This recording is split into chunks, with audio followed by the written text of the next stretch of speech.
Okay, so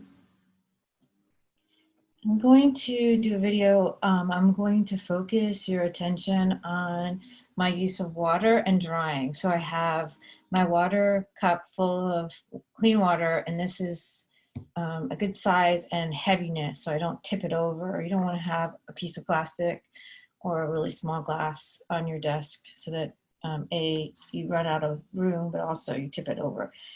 So where I am in the process right now is I finished up our thumbnails, and what I want to do is I want to choose one of these and make it larger, and I'm going to choose the Salmon Toor, and I actually printed out the portrait of his, so I have a little copy of it on my desktop. And it's exactly the same size. So one of the things about this class is if you want to copy these images and really understand how they're made, copying them one-to-one in terms of what you're seeing is really advisable. Also, you don't have to worry so much about proportion and drawing as much if you keep your size the same. So I'm hoping you'll watch me paint, but I'm also going to have you watch me rinse my brushes out. So like our first painting last class, we're going to mix up the background. And what I want you to see is just how much paint I use and how much water I use. So right now I have this Himi paint, which I'm trying out, and I'm mixing it up on my palette. I'm going to mix it with a little different colors. When I look at this much carefully, this background is much more diverse than I thought it was from this size. So what I'm going to do, and you can see the real differences, is I'm going to mix up a mid-tone value of the background so that I'm somewhere in between the dark parts and the light parts, or light parts. And then I can lay dark and light on top of my background, just like we did with the figure in the ground last time. So adding a little water to my paint so that it moves around and I can mix it well, and mixing enough so if something goes wrong and I have to cover over the background with something else, I have enough paint on my palette. And there's a feeling that I have, which is there could be never enough paint on my palette. So keep that in mind. The other thing that's really useful is to use a palette knife. And I'm going to pause and find my palette knife. Okay, I'm back with my palette knife. I have a little trowel palette knife, which has, this is a really nice little design feature, and with this little bend in your palette knife, and that's so that your fingers don't get mixed up into the paint. And I like that. I had another one before that didn't have that, and I have to say I'm now a true believer in the bend. So here I am on my palette, and now I'm getting serious about mixing up a lot of paint. And right now I'm adding a little bit of water. That's really just to get the paint moving around. I'm also scraping it off the bottom of the palette and kind of making it into a little puddle. And for a background, especially any size background, you need probably more paint than you think. Now, like I said, I'm doing a little value test right now, and color test, putting my supposed background color next to the painting or on top of the painting, literally, to see if that's the value I want. And I like that value, but I'm worried that even though this is a lot of paint, I'm going to need a little bit more. So I'm going to add a lot more green and then a lot more white.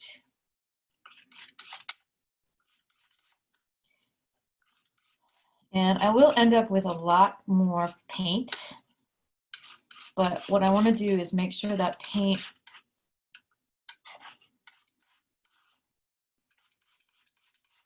is in a little puddle so it stays wet. You could also mix this up in a little dish and use it let it dry, and I can use it as a pan color. So now I'm mixing up again, and my paint is really thick. It's thicker than cream, and then we're gonna just lay it down. There's always a shock between what it looks like on the palette and what it looks like on the paper. And that's the difference the white paper makes to that color, how much light is coming through the paint on the paper. So it's a shock, but remember your paint is gonna dry, and it's gonna dry to a different value.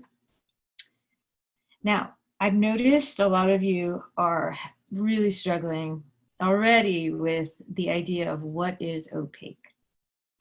And because most of you have not done opaque media before, or purely opaque media, opaque is when you can't see the paper underneath. And usually the effect of opaque paint on paper like this is a velvety finish that's very even. There shouldn't be little pins of light in different places. It should be completely smooth and even, like the velvet. Now, I'm gonna let this dry. And this is what one thing you need to keep remembering is that there is drying time, and you have to accommodate that. I'm also going to pick up the paint that I have left over and move it to a smaller section of my palette. So when I need it in the future, it'll be here. It might be a little dried out, but it will be here. And then I'm going to clean my palette knife off. Oh, can you see that? Yeah. So again, doing a lot of wiping. And actually, I'm going to clean my palette off with a little bit with water and a brush, like that. And then move this wetness into this area. And I could take a paper towel and clean up my palette a little bit more. Okay, so then we're going to wait because this is still wet, and I want it to dry completely before I go further. Okay, so I'm back here, and this is dry enough that we can continue, and the surface is pretty opaque, though there are parts of it that I see that are, you can see the paper. So the nice thing about layering is your layers, the more layers you put on, the more opaque it's going to get. So again, I'm going to work in layers, and I'm going to put in my mid-tone, and this will be the mid-tone for the head. So at this point, what I like to do, and you'll see me do this over and over again, is just tile. And the reason I do that is for many different reasons, but in this case, I want to get the proportion correct first time around. And here I'm using a pencil and just regridding on top, which is perfectly fine. I'm using these watercolor pencils. You can use graphite, just be careful. So let's see, let's add the light colors to the background. Now, I still have our background mixed up here, and I'm going to add white to it. And I'm still working, I'm going to work on the background a little bit. So one of the things that I noticed, the background right here, it gets a little lighter. And here it gets a little yellower.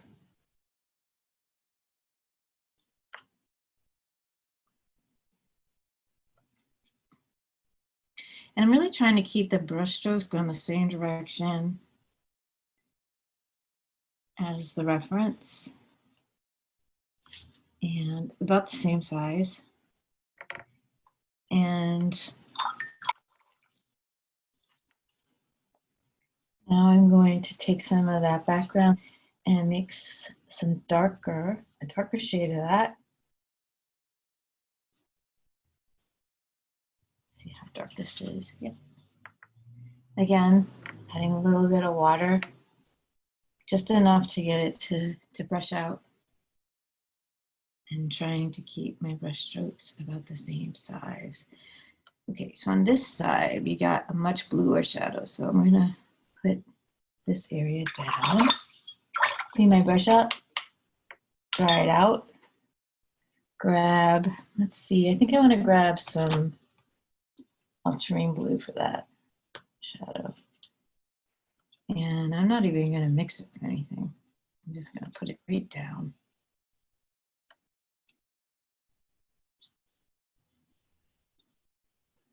Adding a little water to it so I can brush it out a little better.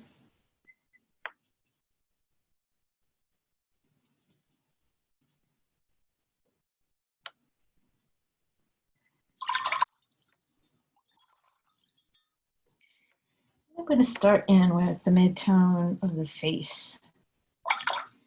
Now I'm changing from the cool background to the warm foreground. So I want to be careful about cleaning my water out. So I'm going to do that now. I'm going to pop. Okay, so I actually went and got another palette. This is like a part of the set. So I'm going to leave my background palette here somewhere, but then I'm going to grab just my foreground palette, I guess. And I'm going to lay in the base color. So again, I am looking for a mid-tone value. And I am going to choose something like that right there. That would be a good mid-tone value. And usually I love this color called Iron Red. Very, very opaque. And I put some yellow ochre in it just to keep it moving a little bit towards yellow. So, and then I'm going to block in the head. And at this point, well, we'll see what happens. What I'll do here.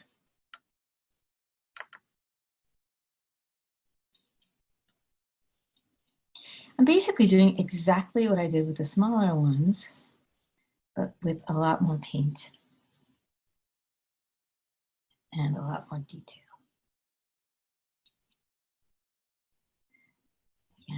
And when you can see, when I add this to this area, it's a little bit darker. It looks darker than what I'm considering my midtone. So I'm going to keep an eye on that.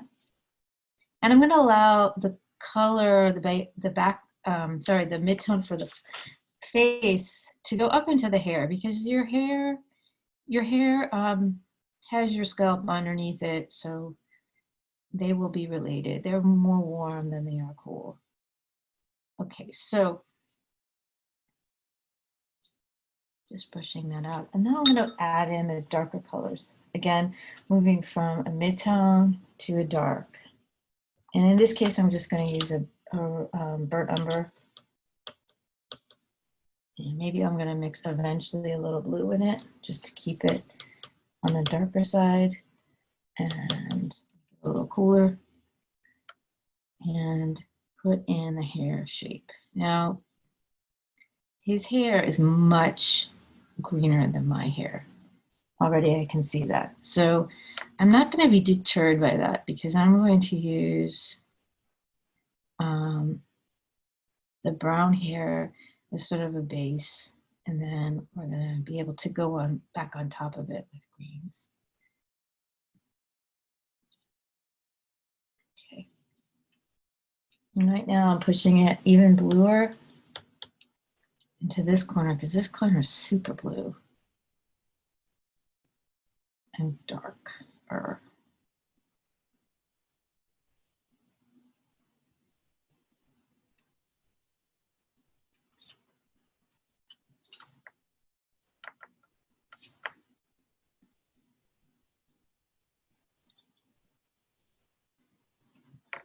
And then I'm going to adjust everything a little bluer.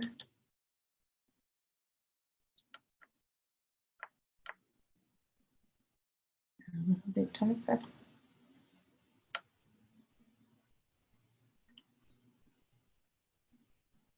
I'm not ready to go into the face yet, but I'm really close.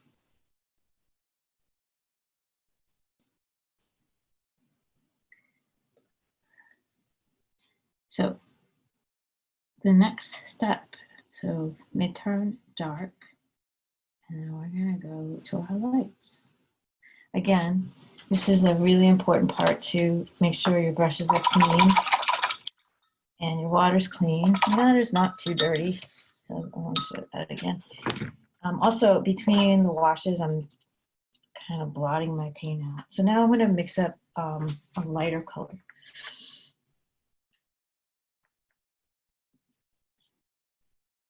Try to keep my greens out of it. Now, let's see.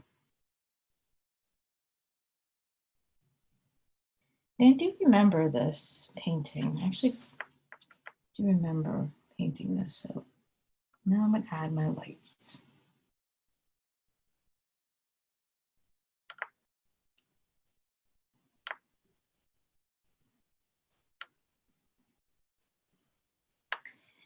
Noticing it's not as a little less pink at the top, a little more yellow,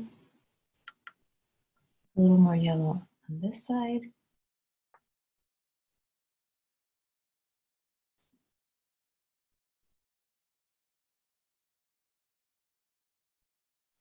Oops. Got my pink a little mixed in with that dark, so it's muddied up my color. So I washed out my brush and coming back in. This is a little bit lighter, so I'm just adding light as I go. I'm still not really at the highlights. It's just a little lighter.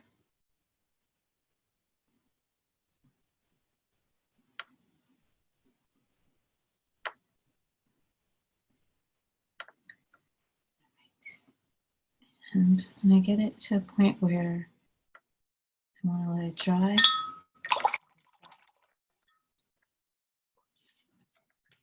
and at this point, I feel like I want to go into the facial features with some darks.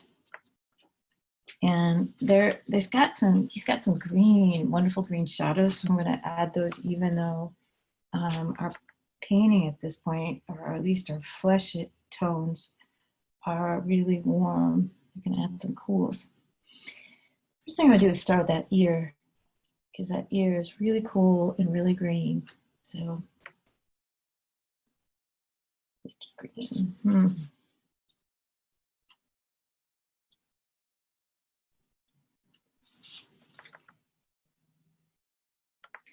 I can tell that's too.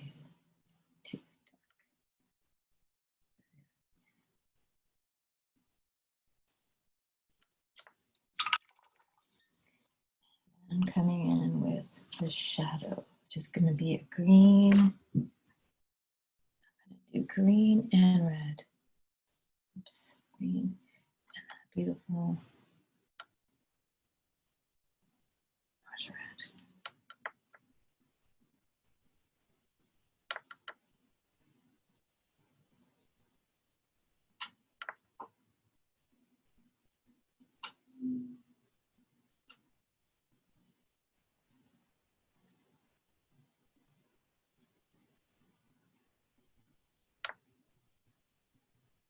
The paint is so dry, it's almost like I need a little more water in it.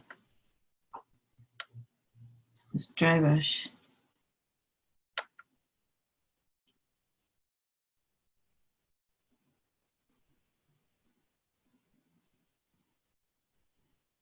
Come over here.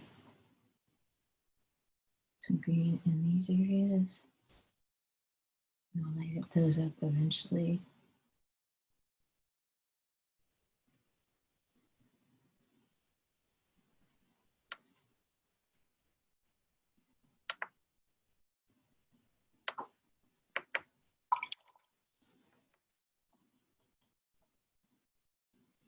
And back to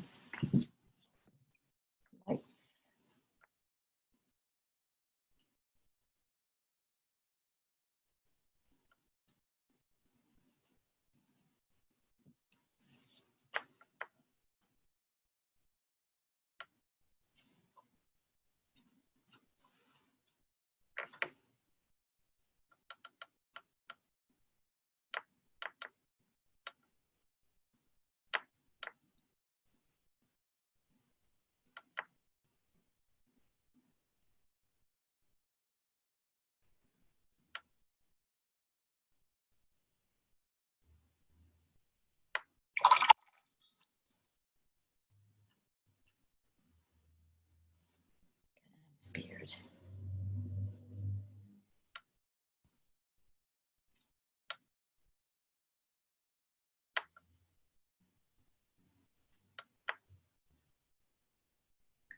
and his mustache.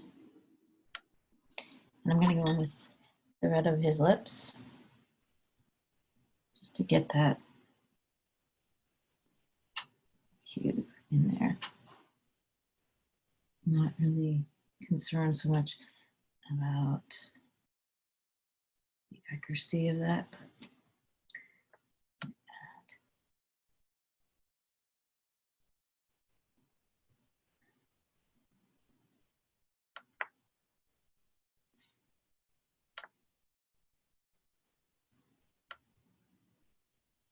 Also, always look for the part.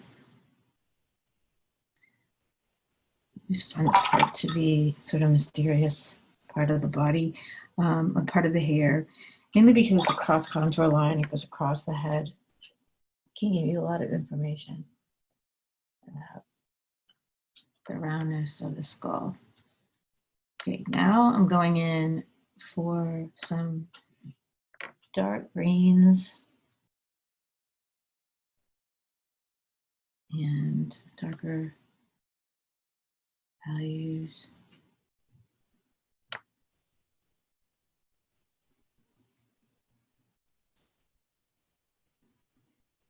Trying that nostril in.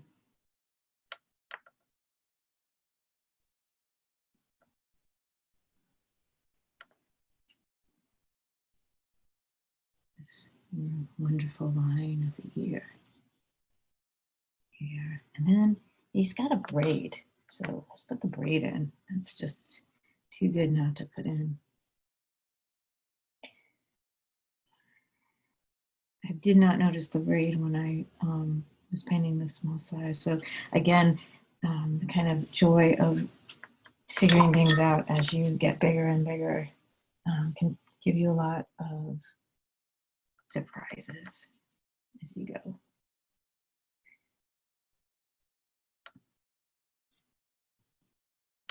And at this point, I might put in the earring or just parts of the earring. And make this iris is a little bigger. Work on the eyebrows.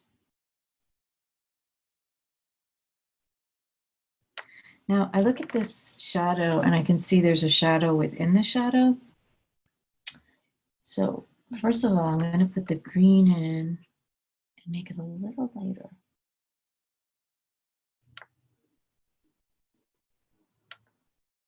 And then I'm going to darken the center of it.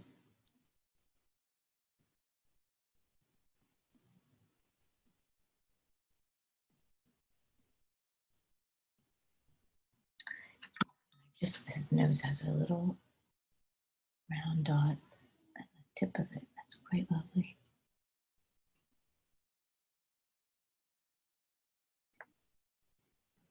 And also right at this point, I'm starting to notice these little dots. And I think I noticed these before, but at the earlier part of the drawing, it was too early to put them in.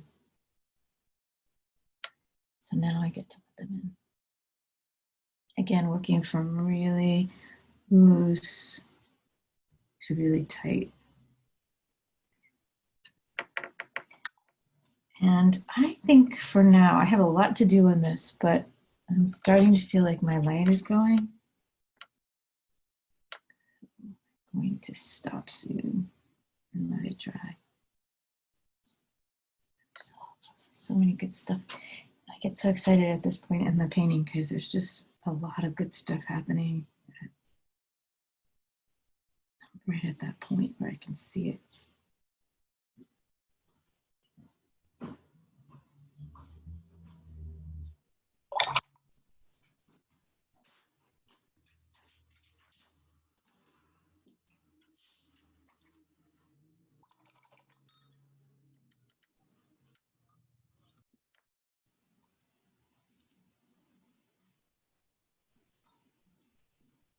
Okay, so I just gave it a little rest to dry. Right now I just pulled out some Winsor gouache, the white, because my Himi gouache is just not opaque enough for the moment that I'm I'm headed up for right now. So I'm going to add that. And I usually do this even when I'm painting with regular, with all the Winsor Newton gouache. Winsor Newton gouache is the original, meaning it's basically been around for a long time, and it's made in England. Okay, so I'm going to come in, and this is my permanent white, and it's the titanium white, which is the most opaque of your whites. There's different other whites. One is called zinc white, and zinc white is more transparent. So that's why you should never get zinc white if you're painting opaquely. It's titanium. And I'm going to come in here and I'll start to really develop the lighter areas in the painting.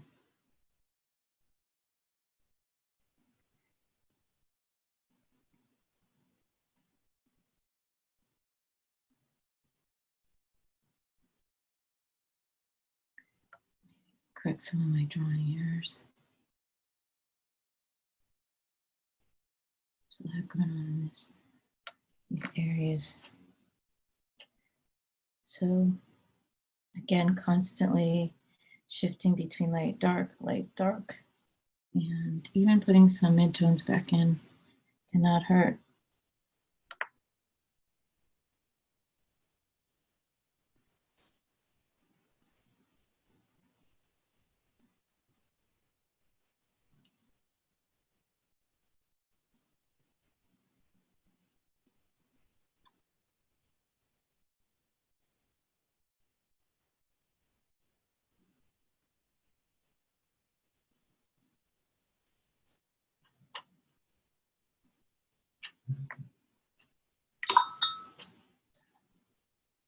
So the color I'm mixing up right now is called Payne's Gray, and it's a mixture of ultramarine blue and burnt umber or burnt sienna. And it is pretty dark.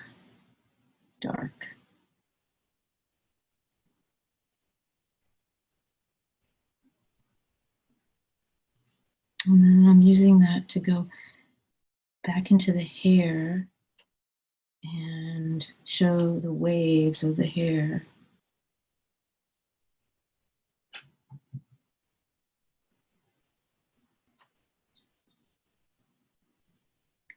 And so I'm going to use it on this side of the mustache.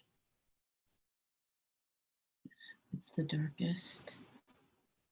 Now I'm going to also trim part of his ear off. Oof. I'm going back to color on my background palette. I'm going to do this. And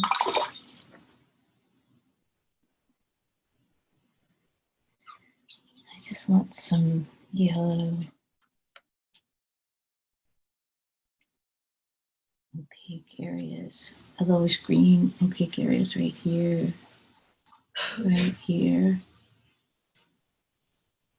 maybe along the hairline.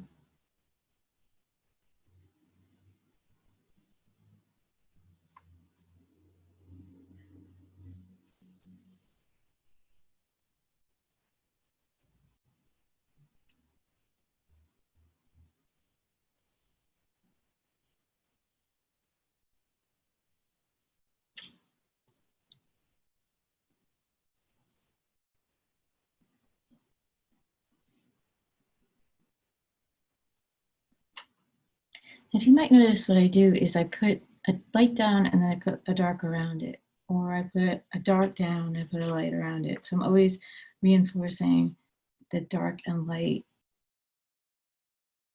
contrast.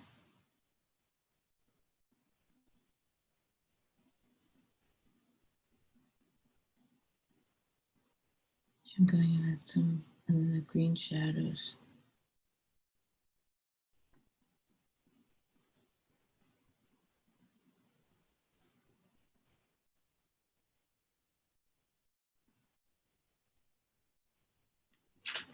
On the hair too. right, so I'm gonna leave it there just to show, kind of stop it at this moment, and then follow this up when everything is dried down a little bit. Okay.